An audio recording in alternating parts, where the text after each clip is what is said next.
In the entrepreneurial world, when it comes to getting our message out there about what we're doing and why we're doing it, there's a lot of emphasis in the whole idea of marketing on how we present things and how we say things. But today I want to argue in favor a little bit of the other half of messaging and why that's almost more important. Now, before we can even get to the whole idea of marketing, of how we present our ideas, what kind of fonts and colors we use, what kind of exact words we use, and all of that kind of thing, we need to address the more important underlying foundation of our messaging, and that's what is actually being said. So the whole idea I'm talking about here is that there are two components of a powerful message: what you say and how you say it.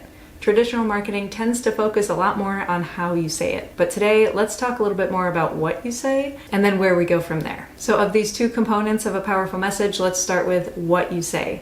What you say is the foundation of messaging. This needs to be clear, it needs to be authentic, and it needs to be deeply important to both you and your company. The key with this component is that we need to convey our purpose for why we're doing what we're doing. So for now, forget about the what and the how of your company, and let's just focus on the why.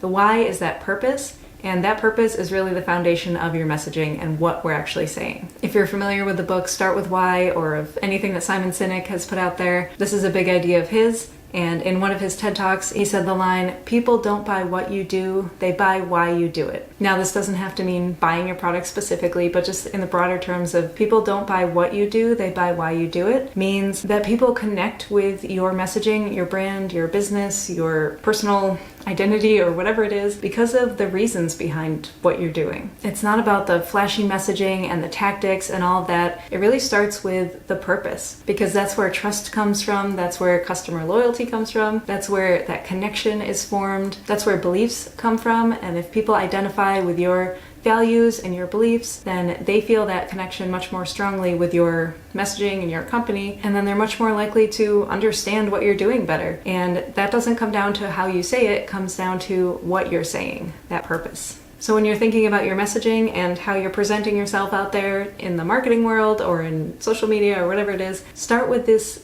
idea of purpose, this idea of why you're doing what you're doing, and start with what you're saying in your messaging before you move on to thinking about how you say it. And that brings us to the second component of a powerful message, how you say it. But before you move on to this step, make sure you really nail down what you're trying to say before we start to tweak how you say it. Now, of course, wording does matter, and finding the right words to be able to be clear and concise about what you're trying to do and to convey the right emotions that you're feeling or the right meaning and purpose and all of that. It is important to find the right words and to kind of play around with that and tweak that a little bit as you need to in order to help facilitate your audience's understanding of what you're trying to convey. The final presentation of this message can take on a variety of forms. It could be a written article, it could be an image, it could be a billboard design, it could be a short video for social media, whatever it is. Those things can change, but ultimately the underlying foundation is what you say, and then you can kind of play around with how you say it and learn those other marketing techniques and things like that. The emphasis, of course, in this video is to focus first on getting really clear about what you're actually trying to convey before you focus too much on the little nitty-gritty tweaking of punctuation and word choice, because those things don't matter as much as having that foundation. I hope this was helpful. There's lots more about marketing and branding and things like that on the Ramen Phase website, and I'll continue making video content about this stuff as well. So you're always welcome here, and I hope to see you in the next one.